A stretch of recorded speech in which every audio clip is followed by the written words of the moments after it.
Bonjour Monsieur le professeur Jackie. Bonjour. Merci de nous recevoir ici chez vous. Nous sommes venus vous voir pour échanger un peu sur les enjeux sur les cinémas Lubumbashi en particulier et en RDC en général. Oui. Déjà, nous commençons avec notre toute première question. Qu'est-ce que les cinémas et qu'est-ce qu'il faut déjà pour le faire? Ah, mais définir le cinéma, ce n'est pas si compliqué, mais le cinéma est quand même assez complexe. Le cinéma est d'abord un art. On dit que c'est le septième art.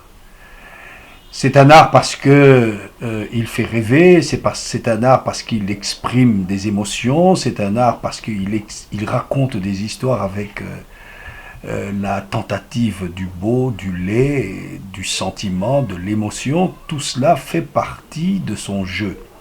Le cinéma, c'est aussi une technique. Le cinéma, c'est une technique. Regardez un peu d'abord pour réaliser un film, ce qu'il faut comme panoplie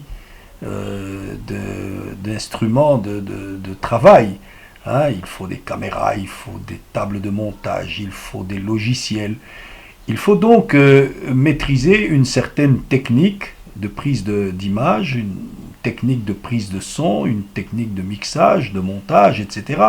Et aujourd'hui, une connaissance approfondie de beaucoup de logiciels. Donc c'est une technique. Le cinéma, c'est aussi une industrie. Parce que ceux qui se mettent dans l'histoire du cinéma, ceux qui se mettent dans la réalisation, dans la production des films, ouvrent une industrie où il y a du décor, il y a des machines, il y a des hommes, il y a de l'argent, il y a beaucoup de choses qui entrent en jeu et qui fait que le cinéma est une très grande entreprise. Et puis, bon, le cinéma, c'est un commerce. C'est aussi une affaire, parce que il y a le produit fini qui est le film qui doit être vendu, et il est vendu, il vend des films, le cinéma, mais il vend aussi des stars. Il vend des stars, et ces gens-là, aujourd'hui, nous les connaissons, nous sommes heureux de les voir, ils nous font rêver. Voilà, le cinéma, c'est tout ça à la fois. Ok. Alors, déjà, comme nous parlons du cinéma ici dans notre pays, nous aimerions savoir l'état des lieux global du cinéma de notre ville de Lubumbashi et en RDC en général. Oui, ici, l'état global, il est assez pauvre. Parce que nous n'avons pas d'industrie de cinéma. Je vous ai donné une définition totale en disant que c'est un art, c'est une technique, c'est une industrie, c'est un commerce. Eh bien, nous n'avons ni l'industrie ni le commerce. Nous avons l'art et nous avons la technique. Parce que aujourd'hui, nous pouvons regarder dans notre pays, vous avez des gens extrêmement géniaux, ce sont les réalisateurs. Ils ont le génie en eux, ils peuvent créer, ils ont la technique, mais ils n'ont rien qui les accompagne. Ils peuvent, si vous voulez, sortir un très bon film, mais ils n'ont pas. Il y a la réalisation, il y a la technique et la réalisation, il n'y a pas de production, il n'y a pas de vente. Donc on est coincé. Le cinéma congolais en général est coincé parce que nous avons les réalisateurs et les techniciens, mais nous n'avons pas l'industrie et la vente.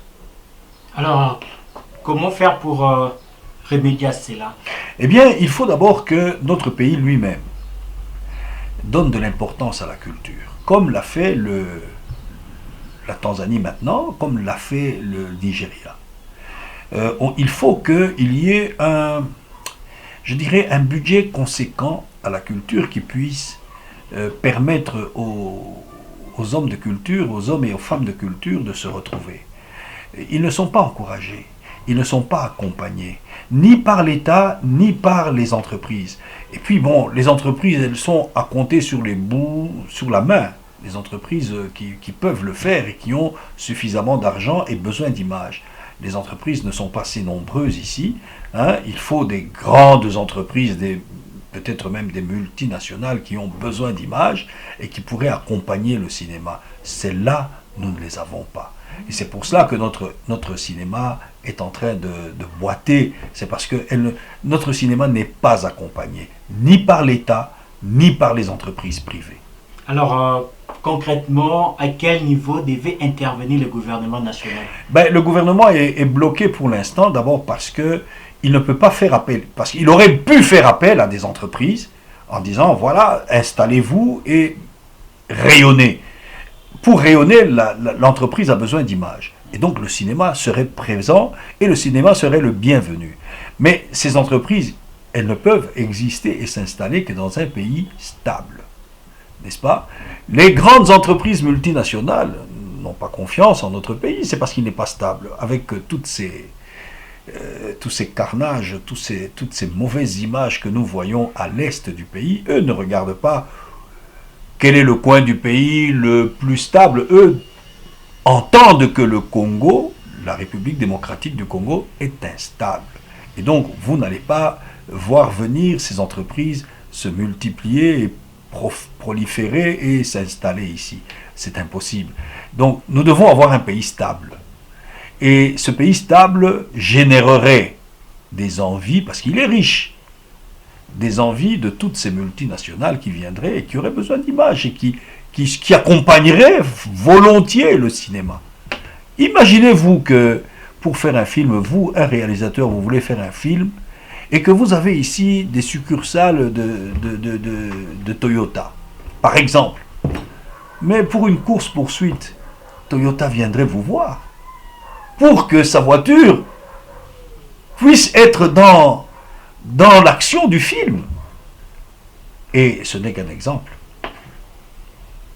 Alors, pouvez-vous démontrer, partant des exemples concrets, comment le cinéma peut contribuer à l'augmentation économique de notre pays? Je l'ai déjà dit, d'abord, le cinéma ne peut vivre que là où les entreprises sont nombreuses et ont besoin d'images. Donc, sur le point de vue économique, nous sommes déjà là. Et puis, le cinéma lui-même, je l'ai dit, c'est une entreprise. C'est une entreprise, et vous savez que vous pouvez ici, nous avons des espaces qui peuvent être des studios de cinéma. Mais ces espaces qui sont des studios sont déjà des très grandes entreprises. Elles peuvent avoir la grandeur d'une ville. Et tout le monde qui travaille dans cette ville travaille pour le cinéma. C'est de l'emploi. Et les ventes, il y a ceux qui décorent, tous les métiers qu'invite le cinéma, la photographie, les habits, tout ce que le cinéma peut demander sur le plan technique et sur le plan esthétique. Toutes ces choses-là s'installent dans la ville cinématographique, comme cela c'est le cas à Hollywood, comme c'est le cas à Nollywood, au Nigeria. Et vous savez que au Nigeria, vous avez on a dépassé le million de personnel qui travaillent pour le cinéma et qui sont payés par le cinéma. C'est énorme. C'est énorme. Je ne parle pas d'Hollywood, je parle de Nollywood. Hollywood, c'est encore plus grand. Alors, monsieur le professeur, je me rappelle bien il y avait un projet sur les villages du cinéma. Oui, avec Madame la ministre provinciale, Oui, je crois que c'était Madame Lukenge. oui, Thérèse Looking. C'était une femme énorme. C'était une femme énorme en connaissance, en vision. Elle nous avait promis, mais ici, quand vous avez des successeurs, ce n'est pas la continuité. Dommage. Alors, monsieur, hormis l'avantage lié à l'économie d'un pays, quel autre avantage que le cinéma peut apporter à notre... Mais le cinéma peut apporter l'image de notre identité sur le plan culturel. Mais c'est toute notre culture que nous vendons, que nous faisons connaître. Un pays sans identité n'est plus un pays. Et le cinéma ne peut qu'amener notre identité. Il accompagne avec tous les autres arts. Mais le cinéma est encore plus visible. Parce qu'il se balade parce que nous vendons des films à tous les coins du monde. Vous ne savez pas, vous savez que vendre un film est plus facile que vendre un tableau, que de vendre un art de sculpture. Le cinéma se vend partout dans le monde. La bobine voyage, elle est mobile. Et vous pouvez vendre le pays, la culture, l'image du pays, la culture du pays, l'identité d'un pays. Vous la vendez comme les États-Unis nous vendent leur culture que nous consommons avec grands appétits, au point d'oublier notre propre culture. Voilà, c'est ça le cinéma. Alors, monsieur, votre dernier mot par rapport à... Eh bien, mon dernier mot, c'est un rêve. Je rêve qu'un jour, ce pays sera stable. Je rêve qu'un jour, il y aura la maîtrise des citoyens. Je rêve qu'un jour, il y aura la maîtrise de ce pays. Je rêve qu'un jour, il y aura la richesse de ce pays. Je rêve qu'un jour, les citoyens sauront maîtriser leur richesse et vendront leur identité. Et qu'ils pourront, à travers le cinéma, se faire grands. Parce qu'ils sont déjà grands, mais il faut qu'on les voie grands. Merci, monsieur. Je vous en prie.